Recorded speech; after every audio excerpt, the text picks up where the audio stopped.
En el nombre del Padre, del Hijo y del Espíritu Santo. Amén. Dios te salve María, llena eres de gracia, el Señor es contigo. Bendita tú eres entre todas las mujeres y bendito es el fruto de tu vientre Jesús. Santa María, Madre de Dios, ruega por nosotros pecadores, ahora y en la hora de nuestra muerte. Amén. Santo Tomás, ruega por nosotros. En el nombre del Padre, del Hijo y del Espíritu Santo. Amén. Bien, vemos ahora el tercer capítulo del libro, que son los problemas de la organización primaria. En el segundo capítulo hemos visto la organización primaria, que es aquella que consiste en unificar todos los datos de experiencia que nos vienen de los sentidos externos en una unidad objetiva. Después, en la organización secundaria, consistirá en cargar de contenido, de significado, esa unidad objetiva lograda en la organización primaria. Bien, ya hemos visto la organización primaria, hemos visto cómo, gracias a que el sensible común y el sensible propio están integrados en el sentido externo, por ejemplo, la figura y el color, ambas cosas en un único acto son vistas por la vista. La dureza y la figura, ambas cosas son sentidas en un único acto por el tacto, y entonces el sentido común, en este caso, el sensible común, perdón, en este caso la figura, redondo visto y redondo sentido por el tacto, me hace ver de que son el mismo redondo, y entonces puedo unir el color del redondo con la dureza del redondo en un único objeto. Y así se va unificando, ¿no? El sentido común y la fantasía unifican todos los datos que nos vienen de los sentidos externos en una unidad. Después sí, entonces ya tenemos los dos primeros planos objetuales, ¿no? El de las cualidades de los sentidos externos y el de la estructura de los sentidos internos formales, que son el sentido común y la fantasía. Después vendrá el cargar de contenido, eso de significado, que ya será propio de la cogitativa y la memoria, teniendo así el tercer plano objetual. Bien, en el capítulo segundo hemos visto la organización primaria, y lo que vemos en este capítulo tercero son problemas de la organización primaria que nos ayudan, una vez resueltos, evidentemente, a conocer y profundizar mejor sobre esta organización primaria. En la primera mitad de este capítulo, Fabro va mostrando los estudios de varios psicólogos que presentan problemáticas en torno a esta organización primaria. Problemáticas que, resueltas en el aristotelismo tomista, nos hacen conocer mucho más sobre esta parte del proceso cognitivo cognoscitivo.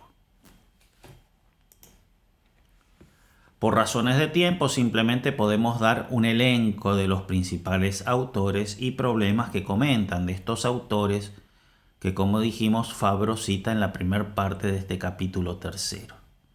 Son psicólogos, científicos que se dedican a la psicología cognitiva. Bien, uno es Stump, que presenta el problema del continuo. La percepción del continuo trae el inconveniente de que, si bien se percibe el continuo, no se perciben todos los puntos intermedios. Entonces yo percibo una superficie como un continuo, pero no es que percibo cada puntito. Es muy característico el tema del tacto, ¿no? Fíjense que yo acá tengo Un segundito. Fíjense, yo acá tengo este celular, ¿sí? Y toco. Y digo, uy, qué lisito que es. Y sin embargo, y lo veo todo como un continuo, una superficie continua lisa. Y sin embargo, no estoy percibiendo absolutamente todos los puntos del celular. ¿Y cómo sé que es un continuo? Bien, entonces el problema del continuo es un problema interesante. Y a eso hace referencia Stump.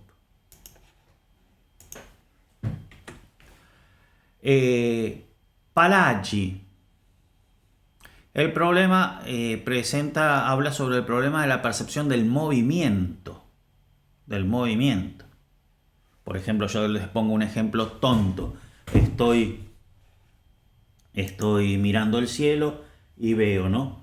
Así, pic, pic, pic, pic, ¿sí? La luz en el cielo, pic, pic, pic, pic. Y digo que es un avión que se mueve. ¿Y cómo sé que es un avión que se mueve y no diversos objetos, ¿no? Como pasa en las luces a veces en la ruta, en la autoestrada, en las curvas que te ponen las luces así que chi chi chi chi chi chi chi chi, chi se encienden una después de otra, pero son distintas luces. Entonces hay un movimiento, hay una sucesión, pero no es propiamente un movimiento porque todas las luces están quietas. En cambio, en la otra, en el avión, no se me ocurre pensar, percibo un movimiento, ¿no? ¿Cómo se da la percepción del movimiento? Es todo el problema que estudia Pelagi. Pelagi sostiene que necesariamente, así como hay fantasmas de color, así también hay fantasma de movimiento. O sea que de alguna manera el movimiento no es algo deducido, sino que de alguna manera es algo impuesto, es algo visto. Así como se te impone el color y vos no deducís el color, así se te impone el movimiento, no lo deducís. Es decir, leemos que así como el color se impone de suyo, así también el movimiento, con su continuidad, porque yo sé que eso pasa por todos los puntitos intermedios, de modo tal de que veo un continuo. La percepción del movimiento es la percepción de un continuo, ¿no? A mí no se me ocurre pensar que son distintas manos que aparecen y desaparecen, ¿no? No se me ocurre pensar. Veo que es una sola mano que va cambiando de lugar, percibo como movimiento y un continuo. Es decir, que así como... Bueno, listo. Pelagi sostiene que incluso los objetos estáticos son conocidos haciendo un movimiento de sus partes. De alguna manera, yo, por ejemplo, el redondo, de alguna manera, yo cuando veo el redondo, así, tuc, redondo, de alguna manera hago un movimiento. Dice, así la estructura de una casa, por ejemplo. Y para esto le da evidentemente mucha importancia a la fantasía. Porque evidentemente si es un movimiento hay un antes y un después. Y si hay un antes y un después es necesaria la fantasía que retiene. Y si para conocer una estructura de una casa, por ejemplo, yo tengo que de alguna manera ir por sus partecitas, de alguna manera tengo que hacer un movimiento, la fantasía para incluso una cosa estática es muy importante, dice Pelagi. El continuo, dice Pelagi, se aprende en movimiento gracias a la fantasía. Muy bien. Este otro autor,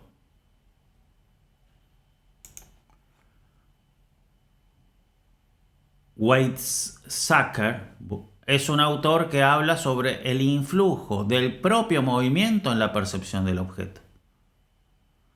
Entonces, por ejemplo, si yo veo un avión, ¿sí? Si yo veo un avión que se está desplazando, o una virome, en este caso una lapicera que se está desplazando y yo la sigo. No necesariamente la sigo moviendo la cabeza, ¿eh? la puedo seguir con los ojos solamente, y ni siquiera con los ojos, la puedo seguir estando fijo, pero con la atención.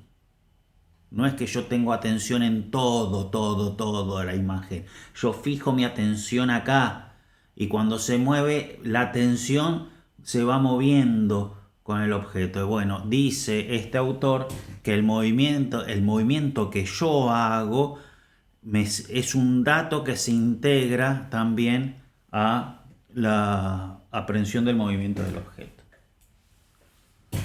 Interesante. Uy, perdón. Acá estoy. Este autor, Lindsworski, retoma el tema de la posición atomista de los sensores de las terminales nerviosas y dice que eso no es ningún inconveniente a la percepción del continuo porque la facultad opera unitariamente. Entonces, de nuevo, volvemos a esto. Me estoy demorando más de lo que quería, pero volvemos a esto, ¿no? Acá en el dedo, acá en mi dedo, las terminales nerviosas no están, no es un continuo, hay pic, pic, pic, pic, puntitos de terminales nerviosas que estarán muy cerca, pero igual son discretas, no forman un continuo, lo mismo que los bastones en los ojos, lo mismo que los dos ojos, ¿no? Entonces él agarra y dice que no es un inconveniente, porque lo que interesa no son las terminales nerviosas, sino la facultad, que opera en conjunto. Y yo, un ejemplo que yo pongo para mostrar que la facultad opera en conjunto, es este. Hagan la prueba ustedes, hagan la prueba y después díganme si no les pasa lo mismo. Yo tapo los dos ojos y ¿qué hago? ¿Qué veo? Veo todo oscuro, Abro los dos ojos, veo todos los colores. Si me tapo un ojo y dejo el otro abierto, tendría que ver la mitad oscuro y la mitad color. Y sin embargo veo solo color. El oscuro no lo veo. ¿Por qué? Porque en realidad es una sola facultad que usa de los sensores, sí, pero opera en su conjunto. Bien, entonces no interesa tanto la disposición de los sensores, sino la facultad que opera unitariamente. Eso dice este tal Lindsworski. Bien, y sigamos. Bueno, son todos autores que él va citando, ¿no? Sells afirma que la percepción del espacio es un tipo de percepción del continuo, ¿no? Entonces, de alguna manera, el espacio, la distancia, las posiciones relativas de las cosas, es un tipo de percepción del continuo, y toda percepción del continuo se reduce a la percepción de la variación de una cualidad, dice. Entonces, las variaciones de las cualidades están muy relacionadas a ver la percepción del continuo, ¿no? Por ejemplo, cómo va variando la dureza cuando yo voy tocando una superficie y cómo percibo el continuo. En fin, hace todos estos experimentos y la conclusión a la cual llega Selks es que la percepción del espacio es totalmente a posteriori y no tiene nada que ver con el a priori kantiano. Interesante. Musatti llega a la conclusión de que el objeto manifiesta de alguna manera su unidad. Así como el otro decía que así como hay fantasmas de colores, hay fantasmas también de continuo y hay fantasmas también de movimiento, hay fantasma también de unidad. ¿No? También otro, de modo tal de que la unidad no es tanto calculada o de alguna manera reconstruida a partir de los puntos, sino que de alguna manera también viene, ¿no? También otra observación de Musatti es que las experiencias pasadas influyen mucho en la experiencia actual. Bien, y listo, son todos los autores que que Fabro va de alguna manera mencionando. Nosotros ahora vamos a la segunda parte, podemos decir, que es la teoría aristotélica del continuo perceptivo. Bien, acá vamos a seguir más puntito por puntito el libro. Contenuto e campo attuale di coscienza. ¿Cómo es? Cuando es comillas, evidentemente estoy citando. Cuando no es comillas, son mis palabras que explica el texto, ¿no? Evidentemente. Aunque las comillas estoy citando, pero siempre traduciendo al español. Bien, ¿cómo es que el sentido común aferra esta unidad formal que habíamos visto en el capítulo precedente? Y que nosotros esta unidad formal la relacionamos con la Gestalt, esa Gestalt en psicología. ¿Cómo se realiza esta organización primaria? ¿Cómo se hace cómo se aferra la unidad? Sí, porque es muy lindo contarlo, ¿no? El redondo que veo es el mismo redondo que siento y entonces lo unifico. Sí, digamos que ahí no estamos diciendo cómo se realiza, estamos simplemente dando un fundamento objetivo de ese trabajo subjetivo, pero no estamos diciendo en el fondo cómo se hace ese trabajo subjetivo, ¿no? Entonces, ¿cómo se realiza esta organización primaria? Para verlo, analizaremos una cuestión particular que nos adentra en el núcleo de la problemática, la percepción del continuo, porque el continuo son diversos puntitos y yo lo capto como continuo, evidentemente implica una unificación, un llegar a la estructura, ¿no? La importancia de la percepción del continuo fue remarcada por muchos psicólogos a los cuales Fabro hace referencia, como ya hemos visto. La importancia es también notada por Aristóteles en su libro De Sensu et Sensato, por Santo Tomás también, que comenta ese libro de Aristóteles, y por Fabro, que comenta a ambos. Así que es un tema muy importante, descubierta la importancia por muchísimos. La solución que da el texto aristotélico y el comentario tomista es la siguiente. Se trata de ver, por ejemplo, si una superficie coloreada se puede dividir al infinito, conservando siempre el color, ¿no? Entonces, si yo la puedo dividir, la puedo dividir, la puedo dividir, la puedo dividir, la puedo dividir, la puedo dividir, si la puedo dividir hasta el infinito, eso muestra como que yo puedo ver el continuo, ¿no? Bueno, ¿se puede dividir hasta el infinito una superficie coloreada conservando el color? Y va haciendo las diversas divisiones, las diversas consideraciones, fíjense qué inteligente. En cuanto al sensible, si procede al infinito según las partes unidas en el todo, la respuesta es no. Ya que el todo actúa como unidad. Tengo acá, por ejemplo, un continuo, un todo, que no sé si la definición de la cámara es lo suficiente, pero es de color verde. Bien, entonces, lo primero dice, si se procede al infinito según las partes unidas en el todo, o sea, sin arrancar un pedazo, si más chiquitito, más chiquitito, más chiquitito, más chiquitito, más chiquitito, más chiquitito, más chiquitito, sigue siendo verde. Esa es la pregunta, pero sin arrancarlo, ¿eh? Sin arrancarlo. Y dice que no. Dice que no. ¿Por qué? Porque el verde, dice, es actuado por el objeto en mí, pero en unidad.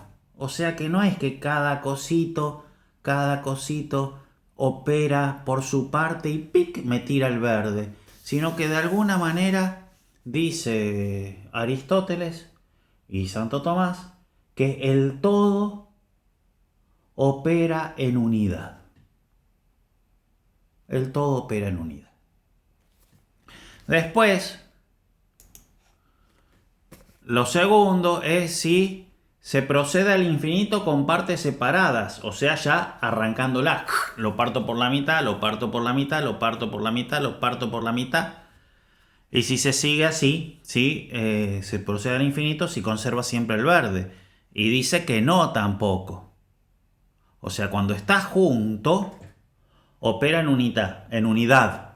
Después lo parto, ya no es más unidad y cada parte sigue operando en unidad. Pero cuando están juntos, como opera en unidad, no se puede dividir al infinito.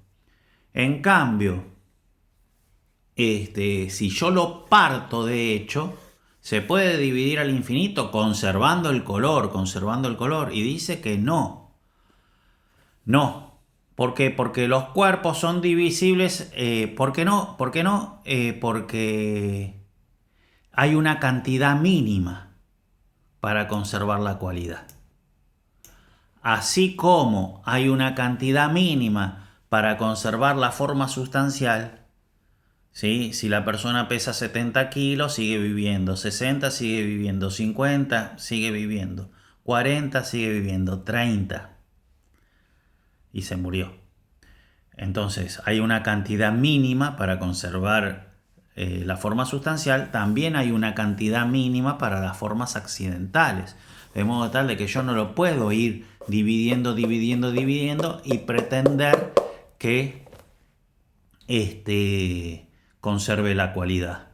Entonces los cuerpos es verdad que son divisibles al infinito, pero solo en la cantidad, pero no en cuanto a la cualidad. ¿No? En la cantidad sí, pero no en cuanto a la cualidad. Bien, lo cual va a querer decir que en la cantidad, de hecho, tal vez no se pueda dividir. ¿Por qué? Porque no hay una cantidad sin cualidad. Entonces puede haber una cualidad que, informada en esa cantidad, hace de que esa cantidad más no se pueda dividir. Pero es por la cualidad, no por la cantidad. Porque la cantidad en sí misma considerada sí es siempre divisible al infinito. Es un tema cosmológico que ahora no nos interesa. La cuestión es que en el aspecto cognitivo, la cualidad en el objeto, no en la facultad, porque después va a venir a hablar de la facultad, pero la cualidad en el objeto, las partes unidas, conservadas unidas, no se pueden dividir al infinito porque el todo obra en unidad, y las partes separadas tampoco, porque tiene que haber una cantidad mínima para conservar las cualidades. Bien, y si vamos ya al tema de la facultad, en cuanto al sentir, la respuesta también es negativa, porque cuanto más pequeña es la inmutación, debe tener más virtud la facultad. Y como ésta no puede crecer hasta el infinito, no puede ser infinitamente pequeña la inmutación. Entonces, si es más chiquitito, llega el momento que mi vista no tiene la fuerza para ver el color. De modo tal de que los puntos chiquititos nosotros los vemos en blanco y negro solamente. Si hablamos del ejemplo del color, ¿no? Puede ser también otro. La temperatura, por ejemplo. Si es chiquitita, llega el momento que no la siento. La superficie, ¿no? Pero en el color sí. Tanto es así que en las transmisiones de imágenes, por ejemplo en las transmisiones de televisión, cuando los puntos son muy chiquititos a transmitir, cuando la superficie es muy chiquitita a transmitir, para ahorrar ancho de banda, para ahorrar información, no se le transmite la información del color, porque de hecho se sabe que el ojo no la va a ver. Entonces se transmite la información del color en superficies de determinado extensión. Más chicas no es necesario transmitirla porque el ojo no lo llega a ver. Bien, muy interesante.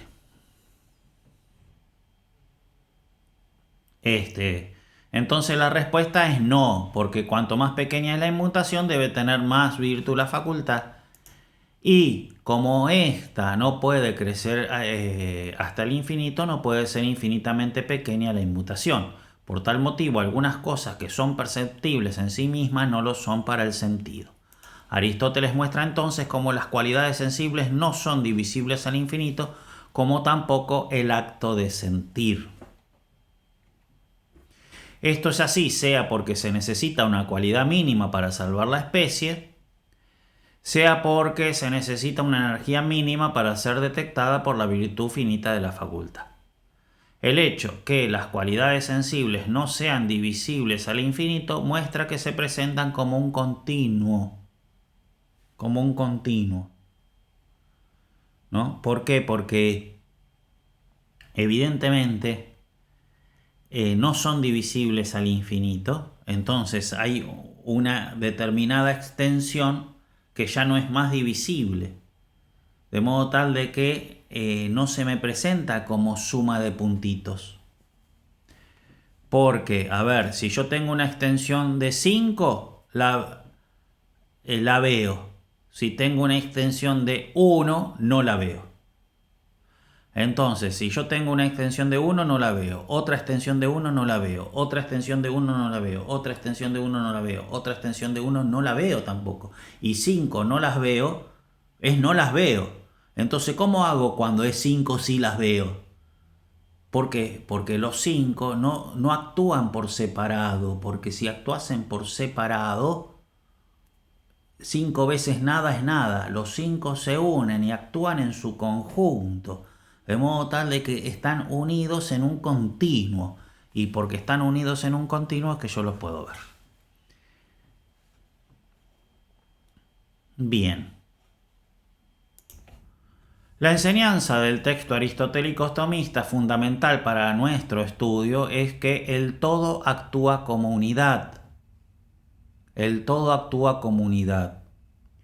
Mientras el continuo permanece indiviso, estas partes, indivisas en acto y divisibles en potencia, actúan sobre el órgano sensorial con un estímulo único.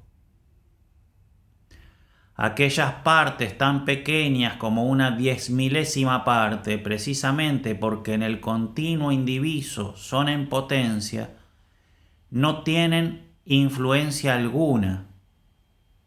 Las partes en el todo están en potencia, no en acto. Por eso es que el todo actúa en conjunto.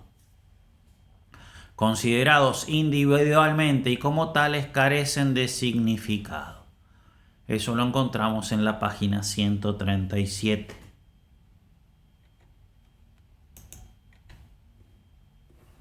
Bien, la función perceptiva. El problema de la organización primaria es el problema de la fusión de las cualidades sensibles en una unidad formal relacionada con lo que los psicólogos llaman Gestalt. ¿Cómo se realiza esta fusión? Bien, la fusión puede ser simultánea o sucesiva. Simultánea son cuando las cosas están simultáneas y sucesivas es cuando las cosas a fusionar están sucesivas. El ejemplo recontra super típico, fusión simultánea un acorde. Tan, tan, tan, no sé si eso es un acorde, pero porque no sé música, pero cuando te dan las 3 notas, ¿sí?, juntitas y forman un acorde y vos lo escuchas en unidad, eso vendría a ser una fusión simultánea. En cambio, la fusión sucesiva es cuando se dan una detrás de otra, es el ejemplo de la melodía. Pa, pa, pa, pa, pa, pa, pa, pa, pa. Eso es una fusión sucesiva, captamos la unidad. Bien, la fusión simultánea. La fusión simultánea también se trata por Aristóteles. Es tratada por Aristóteles y comentada por Santo Tomás in De Sensu et Sensato en el capítulo 18. En ellos, el principio de solución es netamente metafísico. Una misma facultad puede estar actuada al mismo tiempo por un solo acto. Por consiguiente, cuantos muchos sensibles son sentidos simultáneamente por una misma facultad deben ser sentidos como uno. La solución metafísica. ¿No? Entonces el uno. De modo tal de que el acorde necesariamente es sentido como uno. Porque la misma facultad no puede estar actuada por distintos actos al mismo tiempo. Unidad de facultad, unidad de potencia, unidad de acto. Del texto de Santo Tomás tomamos las siguientes afirmaciones. No traemos acá el texto de Santo Tomás por lo largo, pero se toman las siguientes afirmaciones. El sensible común puede conocer diversos sensibles.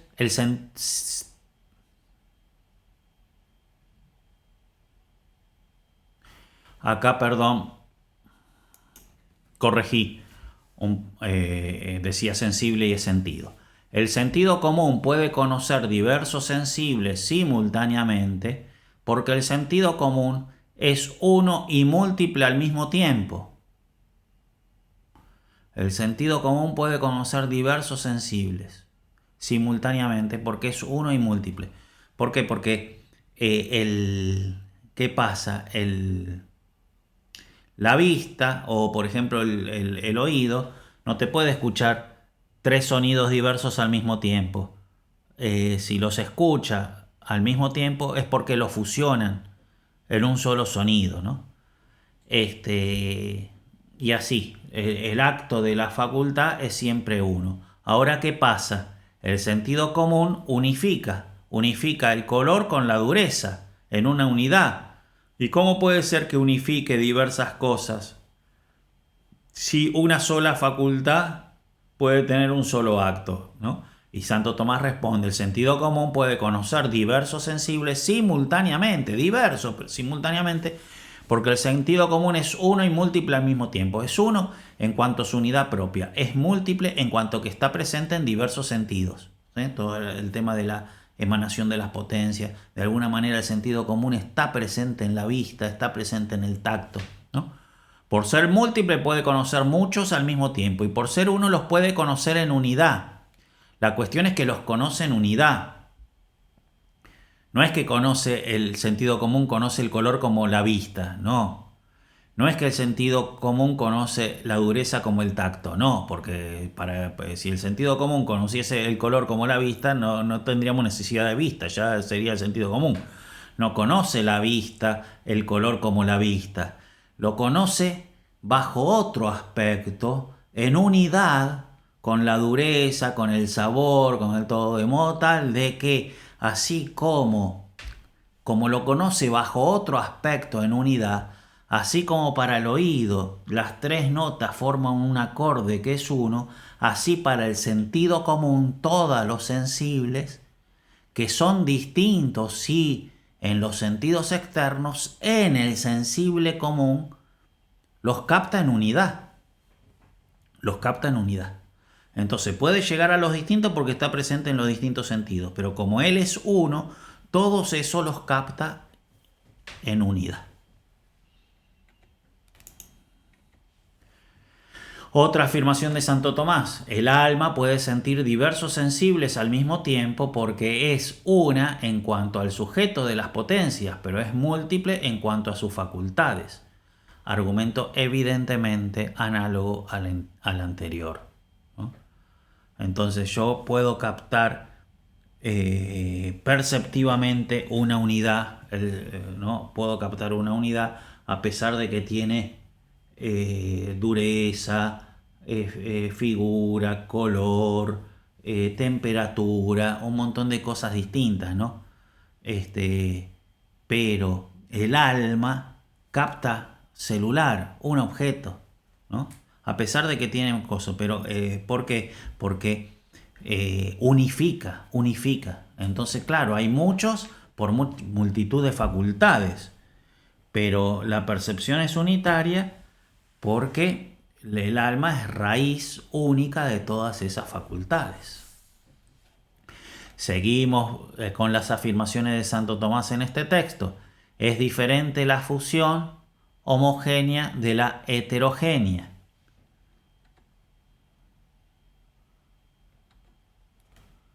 ¿De qué texto estamos hablando? Siempre de este, ¿no?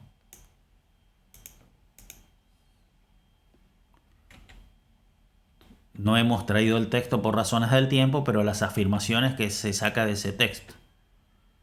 Es diferente la fusión homogénea de la heterogénea. Homogénea es cuando se fusionan cosas del mismo sentido externo. Por ejemplo, una fusión de notas en un acorde es una fusión homogénea. En cambio, fusionar el color con la dureza es una fusión heterogénea. Si las cualidades fusionadas pertenecen a un mismo sentido, fusión homogénea, la fusión se da a nivel del sentido externo, dice Santo Tomás. Así, por ejemplo, en el acorde ya se da fusionados en el oído. No es necesario que intervenga para esa fusión el sentido común. En tal caso puede llegar a surgir una nueva cualidad producto de la fusión misma. Así el acorde no es la mera suma de las notas, sino que implica una cualidad particular. ¿Sí? Por ejemplo, es el mismo acorde cuando se desplazan las notas. O en el caso de la melodía, súper más claro todavía, ¿no? Pero es una fusión homogénea pero sucesiva. Pero pi pi pi pi pi pi pi pi pi pi pi pi pi pi pi pi pi pi es la misma melodía, pero en notas distintas. Entonces, evidentemente, la melodía es una cualidad propia, se fusiona en el sentido externo y es una cualidad propia y no la mera suma de las notas, porque cambio todas las notas y la melodía se conserva.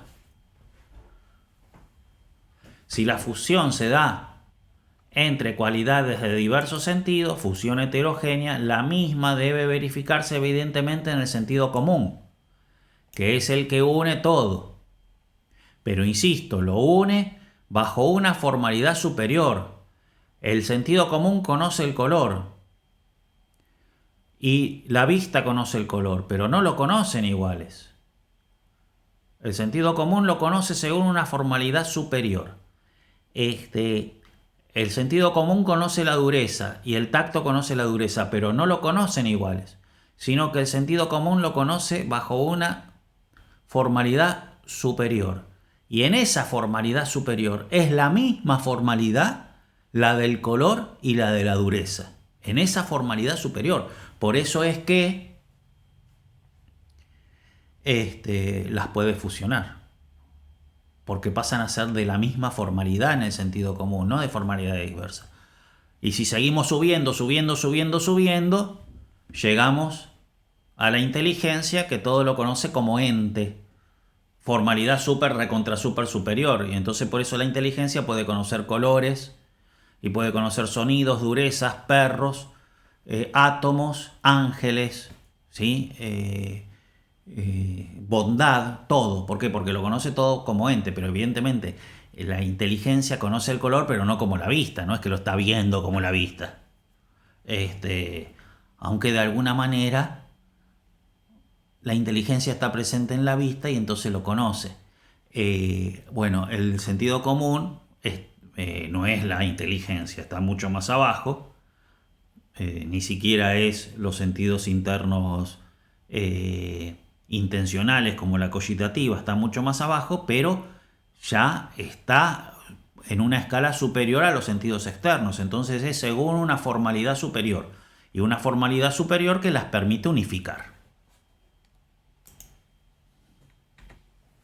Sobre estas consideraciones tomadas del texto tomista, Fabro hace notar que la fusión heterogénea está sometida al aprendizaje. Por tal motivo parece que no es suficiente el recurso al sentido común y sea necesario también el recurso a la fantasía. No ponemos los textos por razones de tiempo, pero la fusión heterogénea, la fusión homogénea no está sometida al aprendizaje porque se da en el sentido externo. Pero la fusión heterogénea se tiene que aprender. No es inmediato que uno, por ejemplo, bueno, no voy a poner ejemplos, pero no es inmediato. De modo tal de que se tiene que aprender, y como el sentido común no conserva, sino que el que conserva es la imaginación o la fantasía, evidentemente es necesario para esta fusión heterogénea, incluso simultánea, por más que no sea sucesiva. La sucesiva, la fantasía es evidente, porque ya pasó. ¿Cómo vas a fusionar lo que ya pasó con lo presente? Bien, pero incluso la simultánea, como está sometida al aprendizaje, tiene que intervenir la fantasía. Recuerden que hemos visto uno de los psicólogos que decía que las experiencias pasadas influían en las presentes, ¿no? Bien, la fusión sucesiva. En cuanto a la fusión sucesiva, evidentemente cobra un rol esencial la fantasía, ahora mucho más. No solo porque al fusionarse una sucesión es necesario el recuerdo, no solo, sino también, y tal vez principalmente, porque el sujeto debe aprender a fusionar sucesiones, por lo cual el recurso a la fantasía que conserva es esencial, porque vos aprendés si conservás. Si no conservaste nada, no aprendiste, es todo como si fuese la primera vez. La colaboración sentido común-fantasía está comentada por Santo Tomás. Él hace referencia a dos modos en los cuales se puede conocer el sensible. El primer modo es debido a la modificación, movimiento que el sensible provoca en el sentido. Y así el sentido común y los sentidos externos conocen los sensibles propios y comunes. De un segundo modo, puede conocer el sensible por un movimiento que queda después de la inmutación, secundario motu. E incluso en ausencia del sensible, este segundo conocimiento implica también, como el primero, una pasión en el sentido común. Entonces, yo tengo que el objeto actúa sobre el sentido externo actúa sobre el sentido común y ahí le provoca un movimiento y conoce. Pero después hay un secundario motu que le viene incluso con el objeto ausente y en los sentidos externos apagados, pero que le viene, ¿no? ¿Y le viene de dónde? Y de alguien que lo conservó. Y entonces, evidentemente, tiene que estar el recurso de la fantasía. ¿Qué pasa? Yo veo un celular, primario me pega, sentido común, primer movimiento. Listo. Ahora, 3 minutos después, veo el celular, me pegan los ojos, sentido común, primer movimiento, pero es 3 minutos después, es otro primer movimiento. El primer movimiento de hace 3 minutos, de alguna manera revive como un secundario motu y se suma el secundario motu de los 3 minutos atrás al movimiento inmediato del presente, de modo tal de que el pasado y el presente se pueden unir y fortificar. Y yo justamente puedo evaluar mucho mejor el presente según las experiencias del pasado. Y así el tenista le pega mucho mejor a la pelota porque la viene repracticando hace mucho, ¿no? Porque la captación del movimiento se aprende de alguna manera, se corrige, todo, las velocidades y demás. Pero no es que el tipo va razonando y pensando, el tipo lo percibe inmediatamente, pero gracias al secundario motu que le viene de atrás, porque lo aprendió. Se sigue como consecuencia que el sentido común recibe de los sentidos externos, pero también usa de la fantasía, dado que hay cualidades que son conocidas por el sentido común gracias al fantasma que queda después de la inmutación. La fantasía, en efecto, retiene en algún modo las sensaciones y después permite la reproducción del objeto. En el primer momento, que depende de la sensación, la fantasía es movida por la sensación, pero la permanencia en acto de la fantasía aún retirado el estímulo es lo que permite la construcción de los objetos de percepción. Esto se da absolutamente recontra siempre, en todo momento. ¿Por qué? Porque yo, por ejemplo, tengo este objeto, ¿lo ven? Ahora yo les pregunto, ¿cómo saben que es un objeto? Y no que a cada milisegundo va saliendo y apareciendo otro, sin movimiento. Pero ¿cómo ustedes ven? ¿Cómo ustedes juzgan la permanencia en el tiempo del mismo objeto? Es el mismo. Es el mismo. Es el mismo. ¿Y cómo sabes que es el mismo? Porque el pasado se está integrando en el presente. Pero eso es continuamente, a todo momento, porque el presente no existe en realidad. Que es un microsegundo chiquitito. Y ya pasó. Pasa, el tiempo fluye. De modo tal de que absolutamente cualquier conocimiento, lo más sencillo que a ustedes se les ocurra, implica la retención, porque si no retenemos no conocemos nada. Entonces es el trabajo continuo de la fantasía. Trabajo continuo de la fantasía. Bien, la fantasía en efecto retiene en algún modo las sensaciones y después permite la reproducción del objeto.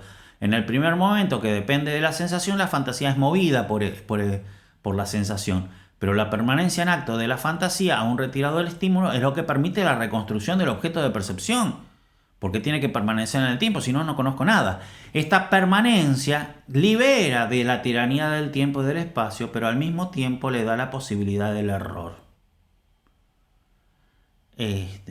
Porque uno se puede equivocar, indudablemente. Porque es un trabajo constructivo. Y entonces, como es un trabajo constructivo, que es necesario, igual te podés llegar a equivocar. Ahora no entramos en el tema. Estos movimientos no hay que pensarlos solo como movimientos locales, sino como cualquier variación cualitativa. También habrá que tener en cuenta que la fantasía no solo depende de las sensaciones que vienen desde abajo, sino también puede ser movida desde arriba por funciones superiores, sentidos internos intencionales e inteligencia, ¿no?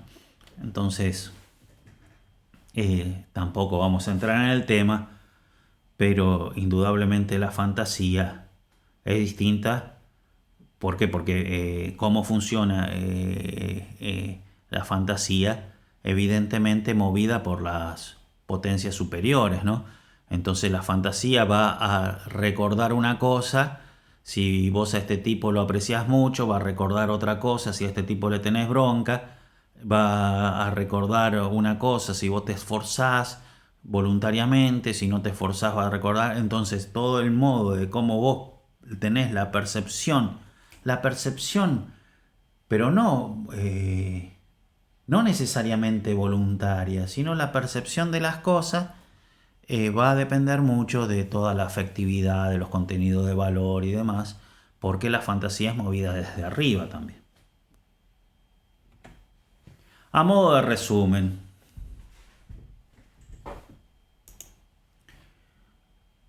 el objeto se brinda al sujeto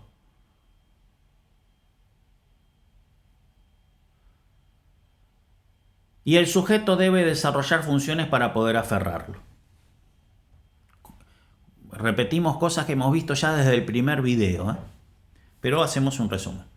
El objeto se brinda en diversos planos objetuales, cualidades, estructuras, significado. En el plano de las cualidades sobresalen las funciones de los sentidos externos. En el plano de las estructuras, las funciones de los sentidos internos formales. En el plano de los significados, las funciones de los sentidos internos intencionales y de la inteligencia.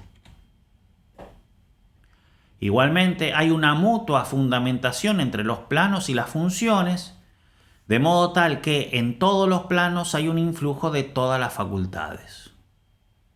¿Por qué? ¿No? No vamos ahora, pero muchas veces, no sé si lo he hablado o no,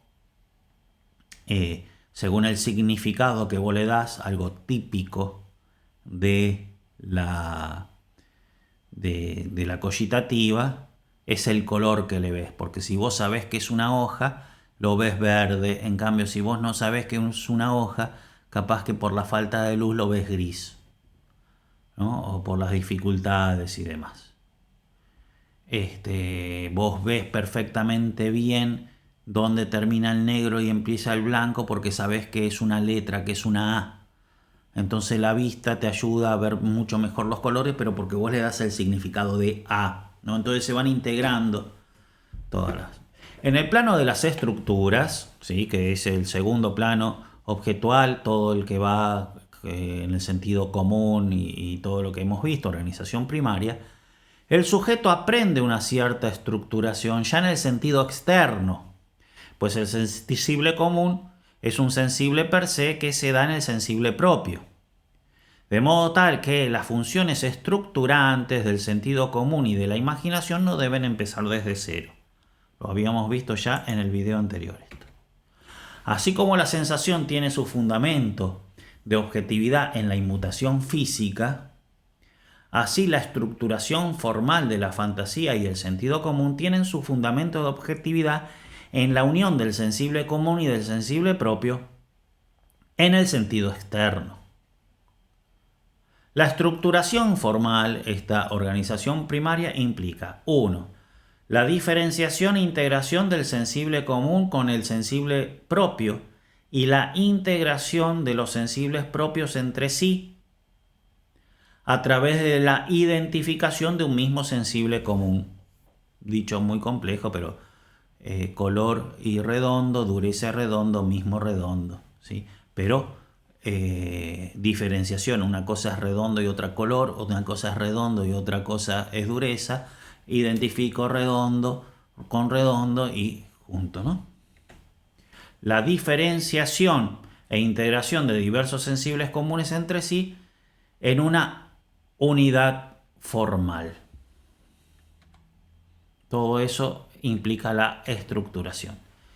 También la necesidad de la integración entre la Gestalt con los significados del objeto para poder llegar a la última determinación del mismo, incluso a nivel formal. ¿Esto qué quiere decir? Que según el significado te ayuda a de alguna manera ver la estructura. Por ejemplo, a ver, les pongo un ejemplo, no sé si me va a salir.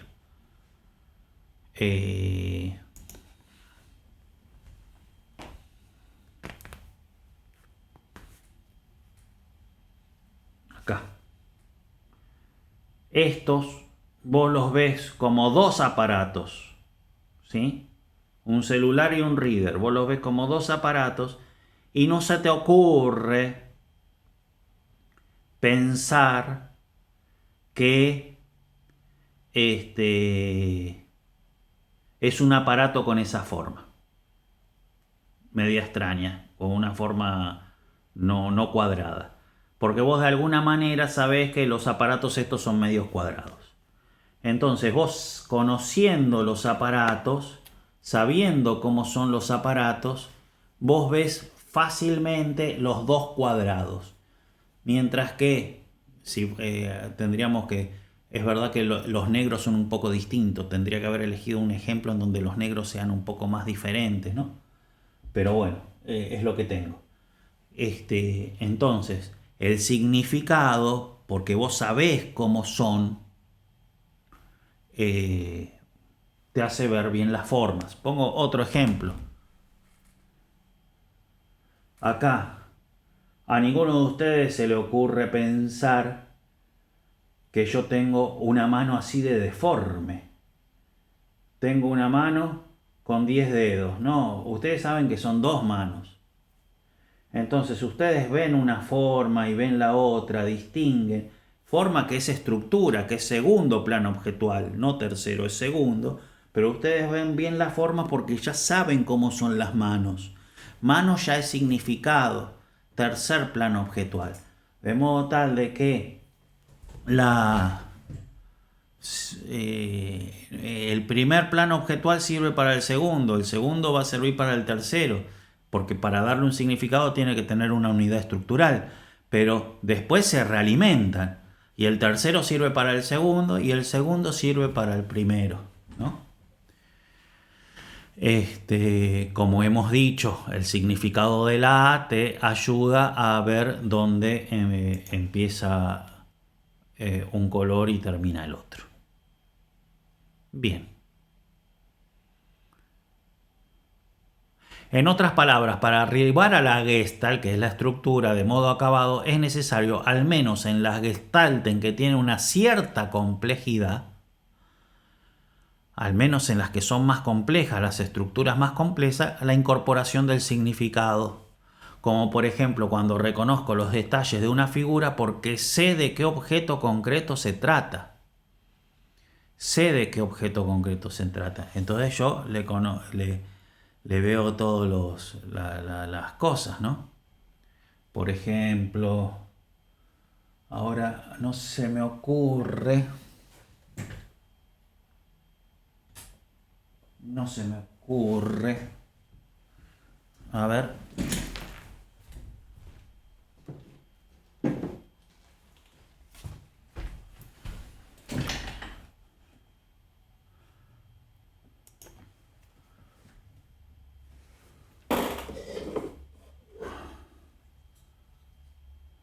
¿Sí?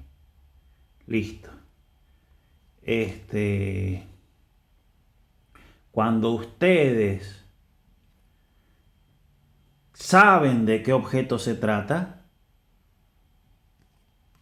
pueden ver perfectamente dónde termina uno y empieza el otro.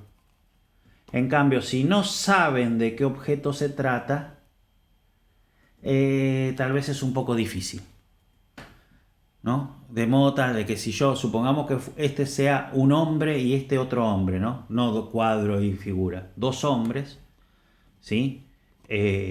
Vos no juzgás que es un ser viviente medio deforme. Vos sabés qué colores pertenecen a un hombre y qué colores pertenecen al otro, porque vos ya sabés cómo es un hombre. Entonces, muchas veces el tercer plano objetual, sobre todo en las estructuras complejas, te ayuda a determinar la estructura.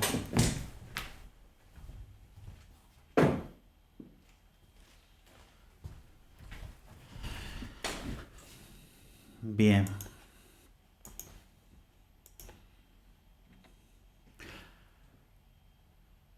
Las dos primeras implicancias han sido muy desarrolladas por psicólogos de la Gestalt. La tercera por neoscolásticos. ¿Sí? Hemos visto tres implicancias. Por razones de tiempo no me detengo, pero esto está muy dicho por los psicólogos, estos también. Esto más que nada por neoscolásticos. Porque de hecho los gestaltistas no han llegado a la necesidad del tercer plano objetual. La labor del sujeto en el plano de las cualidades sensibles queda manifestada por el valor intencional del conocimiento, el cual implica una actividad vital y no una mera pasividad. Bueno, acá ¿no? Entonces, habíamos dicho que el ojo ya veo color, ¿sí? Estamos hablando de las cualidades, las meras cualidades sensibles. Veo color, no es pasivo. Habíamos dicho que no es pasivo como la pared. La pared también recibe el rojo cuando la pinto de rojo, pero no conoce nada, ¿no? Entonces, el conocimiento tiene un valor intencional, el sujeto sale hacia. Entonces eso muestra de que el sujeto no solamente recibe, sino que trabaja. Eso se ve ya en el primer plano objetual, ¿no? En el primer plano objetual ya se ve la labor del sujeto por la intencionalidad. Esta intencionalidad está presente evidentemente también en el segundo plano objetual y también en el tercero. Pero la estructuración del objeto, el segundo plano objetual, implica ahora nuevas actividades vitales. Entonces se aprecia una nueva labor del sujeto. El sentido común y la fantasía deben elaborar fusiones para reconstruir la estructura formal, ¿no? Esta reconstrucción se hace incluso en base a experiencia pasada, lo cual implica una integración que va más allá del momento en el cual se da el acto perceptivo, superando evidentemente la mera recepción pasiva de la cualidad objetiva. Entonces yo estoy conociendo este objeto gracias a todas mis experiencias pasadas, que probablemente este objeto no existía, ¿no? Entonces, evidentemente, el conocimiento de este objeto no es simplemente causado por este objeto, porque yo estoy integrando mucho del pasado cuando este objeto ni siquiera existía. Entonces, evidentemente, se ve una labor del sujeto enorme. En toda esta doctrina, Fabro se mantiene fiel, admirablemente, a Aristóteles y a Santo Tomás, pero no deja de lado los estudios de psicología, ¿no? Por ejemplo, todos los psicólogos que hemos visto, ¿no? Por ejemplo, de Stam toma la distinción entre presentación fenomenal y funciones psíquicas. A las primeras pertenecen los contenidos inmediatos de sensación, memoria y relaciones elementales. A las segundas corresponde aferrar relaciones superiores que nosotros asignamos al sentido común, sobre todo en cuanto recibe el influjo de la imaginación. Entonces, un ejemplo simplemente, no viene al caso, pero la labor de Fabro es extraordinaria, como toma todo de Aristóteles y de Santo Tomás, que son las guías seguras y perfectas. Los psicólogos modernos tienen sus más menos, sus algunos errores y demás, porque les falta evidentemente una buena filosofía a muchos de ellos, pero Fabro es capaz de servirse de todas las investigaciones de estos psicólogos honestos, aunque muchas veces no del todo acertados, pero se sirve de ellos para profundizar enormemente la doctrina aristotélica tomista. Bien, terminamos acá. No sé cuándo van a ver este video. A mí me faltan 2 días para la Navidad. Muy feliz Navidad a todos. En el nombre del Padre, y del Hijo, y del Espíritu Santo. Amén.